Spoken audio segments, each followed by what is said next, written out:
팀장직을 맡고 있어요. 여기에 올라오는 사연들을 보면서 정말 세상에는 대단한 일이 많이 일어난다는 것을 종종 느낍니다. 저도 제가 겪었던 일이 평범하진 않아서 여러분들께 한번 말해보려고 해요. 그때만 생각하면 정말 화가 미친 듯이 치밀어 오르면서 스트레스를 받지만 지금은 그들에게 최고의 복수를 했다고 생각해요.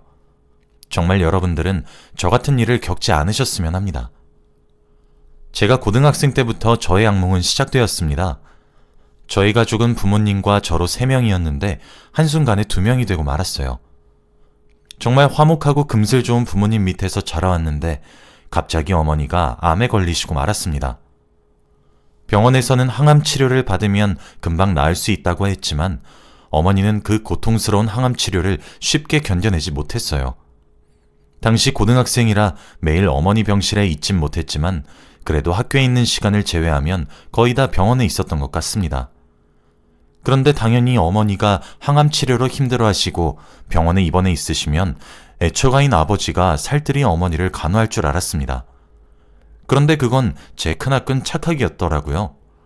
아버지가 어머니를 많이 사랑한다고 생각했던 저는 아버지의 불륜 소식을 알고 엄청난 충격을 받았습니다.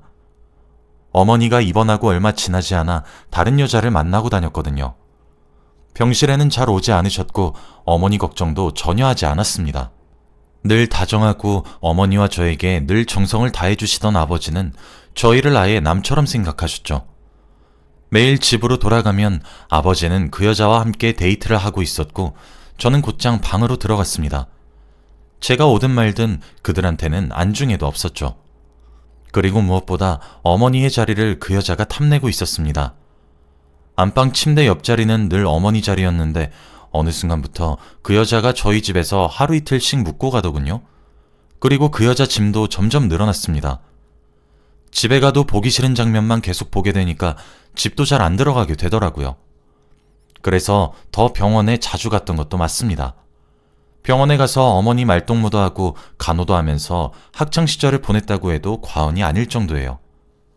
그런데 어머니의 암은 좀처럼 나아질 기미가 보이지 않았습니다. 어머니는 점점 말라갔고 의사 선생님도 더 이상은 무리라고 했죠. 집에서 아버지는 다른 여자랑 히히덕거리면서 좋아하는데 어머니는 이렇게 아프니까 너무 억울하더라고요. 그런데 어머니도 어느 정도 아버지가 지금 어떤 상황인지 아는지 저에게 한 번도 묻지 않았습니다. 애처가였던 아버지가 한순간에 등을 돌리니까 스트레스도 많이 받아서 암이 더 빠르게 진행되었던 것 같아요. 어머니는 제가 고등학교 3학년이 됨과 동시에 돌아가셨고 저는 최악의 새해를 보내게 되었습니다. 아버지한테는 어머니가 안중에도 없었죠. 최대한 저렴하고 빨리 끝나는 방법으로 장례를 치르려고 했고 어머니의 사망보험금까지 가져갔습니다. 어머니의 목숨값을 받고도 좋아하는 아버지를 보는데 저런 사람의 자식이라고 생각하니까 역겹고 온몸에 소름이 돋더라고요. 장례식장에서 저는 하루가 멀다 하고 울었습니다. 외할머니도 상실감이 너무 컸는지 하루 종일 어머니의 영정사진만 멍하니 바라보고 있었죠. 아버지는 상주도 성실하게 안 서고 자주 자리를 비워서 제가 외할머니와 단둘이서 한 적도 많습니다. 그런데 그날 아버지가 상주 자리를 비웠고 저와 외할머니만 서 있었어요. 그때 한 여자가 조문객으로 왔고 외할머니는 그 여자를 보자마자 반갑다며 오랜만이라며 인사를 나누었죠. 전 누군가 싶어서 얼굴을 봤는데 그때 전 경악을 하고 말았습니다. 아버지가 만나는 바로 그 상간녀였거든요. 저는 저 사람이 무슨 양심으로 여기로 오는 건가 싶어서 멍하니 그 여자를 보고 있었어요. 그런데 외할머니와 그 여자의 대화 내용을 자세히 들어보니 더 화가 났습니다. 알고 보니 아버지의 상간녀와 어머니는 어릴 때부터 친했던 절친 사이래요. 상간녀가 어머니가 없이 자랐는데 외할머니가 거의 엄마 역할을 해줬다고 합니다. 은혜를 베풀지도 못할 망정 어떻게 자기 절친의 남편과 불륜을 저지르나요? 그 여자는 저를 보고 외할머니 몰래 씩 웃었고 저는 주먹을 움켜쥐었습니다. 화가 미친 듯이 났거든요. 그 여자는 연기를 하며 외할머니를 보듬어 주었고 외할머니는 그 여자한테 나한테 딸이 2명이 있는데 이제 너밖에 안 남았네 라고 하면서 그 여자를 정말 친딸처럼 생각하고 있었습니다. 그 모습을 옆에서 지켜보는데 외할머니한테 솔직하게 저 여자의 정체에 대해서 말할까 말까 정말 고민 많이 했는데 그러면 외할머니가 쓰러지실까봐 차마 말을 못했습니다. 지금 어머니까지 돌아가셔서 정신없는 와중에 자기가 친딸처럼 아꼈던 여자의 비밀까지 알게 되면 정말 힘들어하실 것 같았거든요. 그리고 그 여자는 정말 양심도 없는지 어머니 영정사진 앞에서 절도 하고 음식도 야무지게 다 먹고 갔습니다. 어머니가 돌아가시면 그래도 아버지가 정신을 차리시고 집안에 다시 관심을 기울이실 줄 알았어요. 그런데 역시 사람은 쉽게 바뀌지 않더라고요. 어머니의 사망보험금을 받고 좋아하고 상주를 제대로 서지 않을 때부터 알아봐야 했습니다. 아버지는 어머니의 죽음이 기회라고 생각했는지 장례식이 끝나자마자 그 불륜녀와 결혼을 하더라고요. 어떻게 자기 와이프 절친과 재혼을 할 수 있나요? 정말 그때 정신적인 충격이 너무 크게 다가왔습니다. 제 상식으로는 도저히 이해가 되지 않았거든요. 그런데 거기다가 그 불륜녀는 아이까지 있었습니다. 그 여자는 초혼인데 아이가 있다고 했습니다. 결혼하지 않은 남자와 자기 사이에서 생긴 자식이래요. 아버지가 정말 그 여자한테 푹 빠지신 건지 저희 집에 그 여자가 오자마자 옛날에 어머니한테 하셨던 것처럼 정성을 다해 그 여자를 보살폈습니다. 그리고 자기 자식도 아니면서 그 여자의 자식을 저보다 더 챙겼어요. 그 집에서 저는 거의 버려진 자식이었고 아버지와 대화도 끊긴 지 오래되었습니다. 식탁에서 저만 빼고 셋이서만 밥을 먹는 건 기본이었고 저 빼고 여행을 간 적도 많습니다. 이런 일이 일상이 되니까 저도 점점 정신이 피폐해지고 학교 생활도 집중할 수 없었어요. 한창 중요할 시기인 고등학교 3학년 때 이런 일이 일어나니까 공부에 너무 방해되더라고요. 저를 대놓고 무시하고 싫어하는 새엄마와 그리고 그의 아들까지 감당하기 힘들었습니다. 그리고 무엇보다 끝까지 제 편일 줄 알았던 아버지도 등을 돌리니까 세상에 믿을 사람 하나 없더라고요. 저는 성인이 되자마자 이 집에서 나가겠다고 혼자 다짐했고 악착같이 돈을 모았습니다. 학교 끝나자마자 아르바이트를 하면서 성인이 되어서 쓸 돈을 차근차근 모아갔죠. 그러다 보니 성적이 점점 떨어졌고 학교에서도 이 정도 성적이면 대학교 진학은 무리라고 하더라고요. 저는 등록금도 없어서 대학교 갈 생각은 진지하게 포기했었고 그냥 직장인이 되고 싶었습니다. 안정적인 월급을 받으면서 혼자 자립할 수 있는 능력이 되는 게 꿈이었죠. 그런데 제가 이렇게 성적이 점점 떨어지니 저와 같은 학교에 다니는 새엄마 아들이 가족들에게 말을 했나 봅니다. 제가 요즘 공부도 안 하고 아르바이트 한다고 밖에 나가서 늦게 집에 들어오니까 제가 방황하는 줄 알았나 봐요. 가족들한테는 제가 아르바이트 한다고 말을 안 했던 상황이었기에 당연히 놀러 다니는 줄 알았겠죠. 그래서 새엄마와 아버지한테 크게 혼이 났습니다.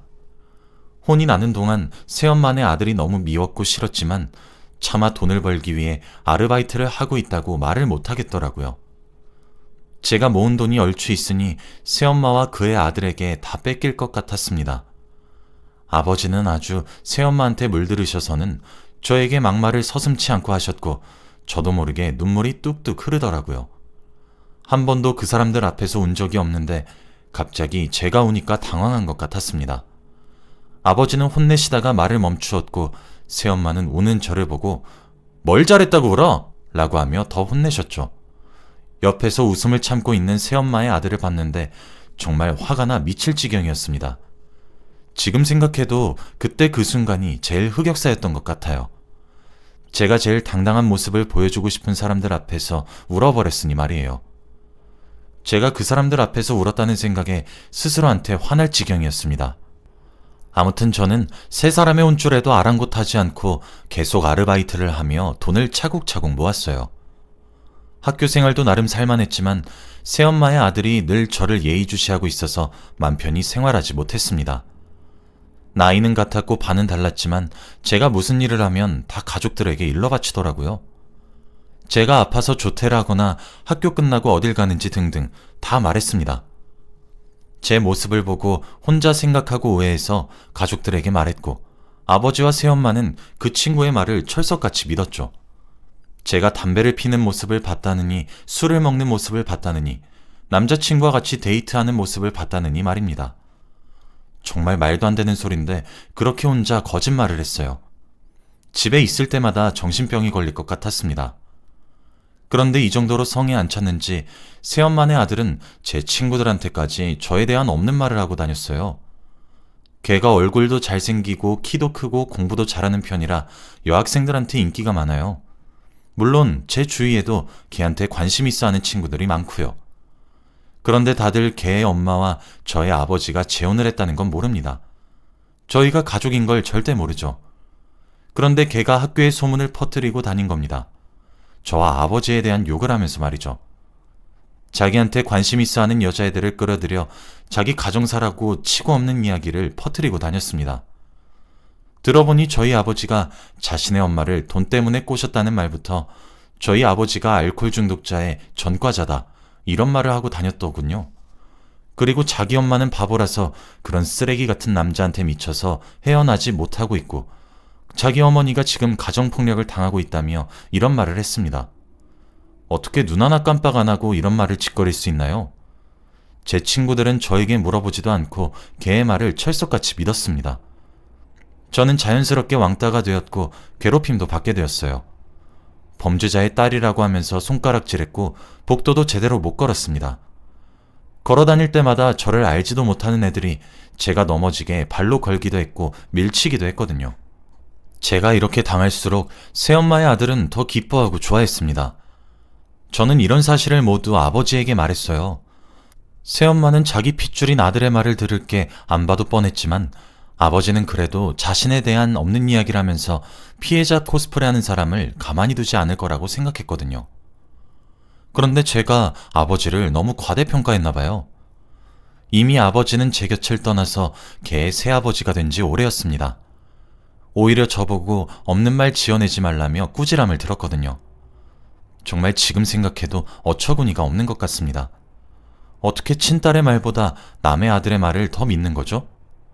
아무리 제가 맞다고 울면서까지 말을 해도 귀등에도 안 듣는 아버지를 보고 저는 결심했습니다. 이제 저에게 가족은 없다고 말이죠. 그래도 나머지 핏줄의 정은 남아있다고 생각했는데 그것 또한 제 착각이었던 겁니다. 저는 그때부터 집을 나가고 싶다는 생각밖에 안 했던 것 같아요. 아버지는 제가 했던 말들이 제가 다 만들어낸 시나리오라고 생각해서 저를 더 많이 힘들게 했습니다. 그래도 이전에는 집안에 제가 없는 사람을 취급당했다면 이제는 아예 대놓고 인신공격을 했죠. 셋이서 마음이 잘 맞는지 저를 대놓고 놀리고 괴롭히는데 정말 그때는 어떻게 살아갔는지 몰라요. 지금 생각해도 그때로 돌아가고 싶지 않습니다. 그러다가 새해가 되었고 최악의 새해를 맞이했죠. 성인이 되자마자 1월 1일에 저는 야반도주를 했습니다. 제가 지금까지 아르바이트해서 모은 돈과 옷 몇 벌을 챙기고 말이죠.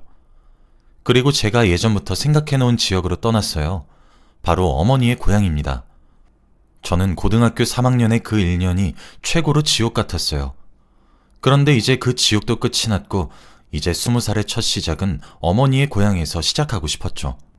거기서 누추한 원룸도 구하고 일도 새로 시작했습니다. 한동안 아무도 저를 모르는 곳에서 다시 시작하니까 기분이 이상하더라고요.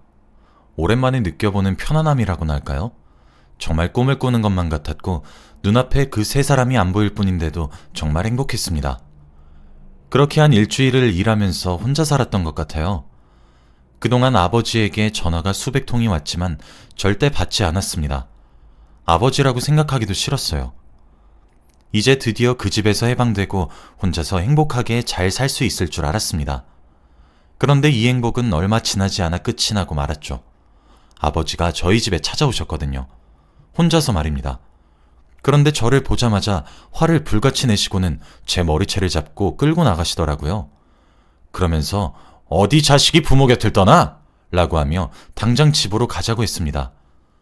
저는 어떻게든 안 가려고 버티고 있었는데 그게 결국 독이 되고 말았나 봐요. 경찰들도 합세해서 저희 아버지를 도왔습니다. 제가 단순 가출인 줄 알았나 봐요. 저는 경찰차를 타고 몇 주 만에 집으로 돌아왔습니다. 정말 지옥 같고 당장이라도 도망가고 싶었죠. 아버지는 이 집에서 한 발자국도 나가지 말라고 했고 나가는 순간 정신병원에 넣어버린다고 했습니다. 몇 주 만에 집으로 돌아와서 제 침대에 눕는데 눈물만 나더라고요. 그래, 내 주제에 무슨 독립이야. 라고 하며 신세 한탄을 했습니다. 그렇게 저는 몇 년 동안 아버지의 간섭을 받으면서 악착같이 살았어요. 일하고 집 가고를 반복했고 저는 외박금지 명령을 받았습니다. 어차피 만날 사람도 없긴 했지만 그래도 회사 말고는 한 발자국도 나가지 않으니까 스트레스가 이만저만이 아니더라고요. 저는 집과 회사만 왔다 갔다 하면서 2년을 살았습니다. 저는 22살이 되었고 새엄마네 아들도 22살이 되었죠. 그런데 갑자기 집안에 난리가 나고 말았습니다. 새엄마네 아들이 갑작스럽게 결혼을 하겠다고 선언을 했거든요. 새엄마와 아버지는 여자친구가 있는 줄도 몰랐는데 결혼한다고 하니까 다들 놀라시더라고요. 저도 옆에서 조용히 듣고 있는데 당황스러웠습니다. 새엄마네 아들이 말을 들어보니까 혼전 임신이 되었고 돈 많은 집안의 여자라고 하더라고요. 그래서 결혼을 포기할 수 없대요. 그리고 무엇보다 결혼을 하면 여자 쪽 집에서 집 한 채와 차를 준다고 했답니다. 이 말을 듣고 아버지와 새엄마는 당장 결혼을 진행하라고 했죠. 정말 속이 훤히 보이는 사람들이었습니다. 딱 봐도 돈 때문에 결혼을 시킨 거잖아요. 결국 새엄마네 아들은 속전속결로 결혼했고 아이도 낳았습니다. 새언니는 정말 성격도 좋고 싹싹했어요. 가정교육을 잘 받은 느낌이 물씬 났고 어떻게 이런 아내를 구했나 싶었습니다. 새언니가 아이를 낳고 아버지와 새엄마가 할머니가 되니까 집안이 조금 시끄러워지더라고요. 그러다 보니 아버지의 간섭도 확연히 줄어들었고 저는 다시 없는 사람 취급을 당했습니다. 아버지는 자기 손주에 미쳐 있었고 저는 다시 집에서 도망칠 궁리를 했어요. 그리고 저는 다시 도망쳤습니다. 야반도주를 했어요. 이번에는 외할머니 고향으로 갔습니다. 저는 다시 아버지가 찾아와도 끝까지 도망칠 생각이었죠. 그런데 신기하게도 며칠이 지나도 찾아오지 않으시더라고요. 이제 제가 없어도 된다고 생각을 했는지 몇 달, 몇 년이 흘러도 연락 한 통도 없으셨고 찾아오지도 않았습니다. 이제 비로소 제대로 된 혼자가 된 것 같아서 너무 기뻤죠. 저는 일도 구하고 승승장구했어요. 그때가 제 인생에서 가장 행복했던 시기가 아닐까 싶습니다. 지옥 같은 생활을 끝내고 혼자만의 시간을 갖는 게 너무 좋더라고요. 저는 몇십 년 동안 그곳에서 살았는데 그동안 사람들에게 부모 없는 자식인 척 했습니다. 부모님이 두 분 다 어릴 때 사고로 돌아가셨다고 하면서 말이죠. 이렇게 해서라도 그 두 사람을 저와 관련을 끊고 싶었습니다. 저는 점점 성장했고 이제 저희 부서의 팀장직을 맡게 되었습니다. 그리고 저는 나이가 어느덧 40살이 되었죠. 제가 부장으로 승진하고 그날 저희 팀원과 회식을 하기 위해 좋은 고깃집으로 갔어요. 제가 쏘기 위해서 비싼 음식을 파는 고깃집으로 갔습니다. 다들 저에게 축하한다고 이것저것 선물도 주고 좋은 말이 서로 오갔죠. 술을 더 시키기 위해 종업원을 부르는데 뭔가 익숙한 사람이 오더라고요. 술이 조금 취하긴 했지만 저는 그 사람을 알아보는데 얼마 걸리지 않았습니다. 바로 새엄마의 아들이었어요. 거기서 아르바이트를 하고 있더라고요. 나이 40살에 말이죠. 저와 그 사람은 둘 다 놀라서 벙쪄 있는데 팀원들이 부장님 아시는 분이세요? 라고 물어보더라고요. 그런데 제가 얼마 부리고 있으니 새엄마네 아들이 모르는 사이라고 하며 술을 가지러 갔죠. 몇십 년 만에 보는 얼굴인데 정말 많은 고생을 한 것처럼 보이더라고요. 그런데 저는 지금 부장으로 승진해서 여기서 술을 받아먹고 있는데 새엄마네 아들은 거기서 아르바이트를 하고 있으니 조금 통쾌했습니다. 그리고 저는 계산을 하러 갔더니 새엄마네 아들이 서 있더라고요. 음식값이 꽤나 나왔는데 저도 잘난 체를 하고 싶었는지 일시불로 했습니다. 저는 다신 이 음식점을 오지 않겠다고 다짐하고 나가려는데 새엄마네 아들이 그러더라고요. 아버지가 암에 걸리셨다고 말입니다. 정말 충격적이었어요. 새엄마네 아들의 말에 의하면 아버지가 암에 걸렸는데 새엄마는 나 몰라라 하고 사망보험금만 기다리고 있대요. 그리고 집에 매일같이 다른 남자를 데려오고 말입니다. 당연히 병간호도 안 하고요. 그런데 새엄마가 매일 집에 데리고 온 사람의 정체가 알고 보니 아버지의 절친 아저씨래요. 자기 남편의 절친과 바람이 난 겁니다. 새엄마가. 정말 그걸 듣는데 온몸에 소름이 돋더라고요. 아버지가 어머니한테 했던 짓을 지금 새엄마가 똑같이 하고 있는 거잖아요. 저는 놀라서 벙쪄 있었고 새엄마네 아들은 저보고 아버지에게 연락을 해보라고 하더군요. 우선 저는 그 가게에서 나왔고 집 가는 내내 아버지에게 연락을 할지 말지 고민했습니다. 단순히 몇 년이 아니고 20년이 넘는 시간 동안 연락 한 번 안 했는데 어떻게 쉽게 전화를 하겠나요? 저는 며칠간 전화기를 붙잡고 고민하다가 결국 전화를 했습니다. 그리고 아버지의 목소리를 몇십 년 만에 처음 들었어요. 정말 말하기 힘들어 보이시고 암이 맞아서 입원을 하고 있다더군요. 그러면서 저에게 병간호랑 병원비를 당당히 요구하는 겁니다. 이유가 단순히 딸이라서였어요. 아무것도 해준 게 없으면서 뻔뻔하게 돈을 요구하다니 정말 아버지는 그동안 바뀐 게 없더라고요. 아버지는 제가 당연히 해줄 줄 알았겠지만 저는 돈을 주지 않았습니다. 그리고 저는 한마디라고 끊었어요. 아빠, 지금 아빠가 저지른 죄값 다 돌려받고 있는 거야. 이 말을 하고 전화를 끊었습니다. 절대 병원비를 주고 싶지 않았어요. 20년 동안 혼자 생활하면서 나름 그때의 상처를 치유했다고 생각했는데 아니었습니다. 아버지와 전화하는 순간 과거에 불행했던 제가 떠올랐거든요. 그렇게 저는 집으로 돌아왔고 머릿속에서 그들의 기억을 지우려고 노력했습니다. 지금 생각해보면 제가 능력을 키우고 사회에서 자리를 잡아 잘 살게 된 게 천만다행이라고 생각해요. 애아빠면서 나이 40살에 고깃집에서 서빙하고 있으니 정말 한심하더군요. 말로 하지 않아도 딱 봐도 새엄마네 아들과 저의 차이를 알게 되니까 복수를 성공했다고 생각해요. 그리고 아버지도 정말 소름 끼칠 정도로 어머니에게 자신이 했던 짓을 지금 당하고 있잖아요. 사람은 정말 언젠간 벌을 받긴 하나 봐요. 지금도 신기한 일인 것 같습니다. 아무리 생각해봐도 아버지 병원비를 지급 안 해준 것이 정말 대단한 것 같아요. 여러분도 저 같은 일 겪지 마세요. 제 이야기는 여기까지입니다. 들어주셔서 감사합니다.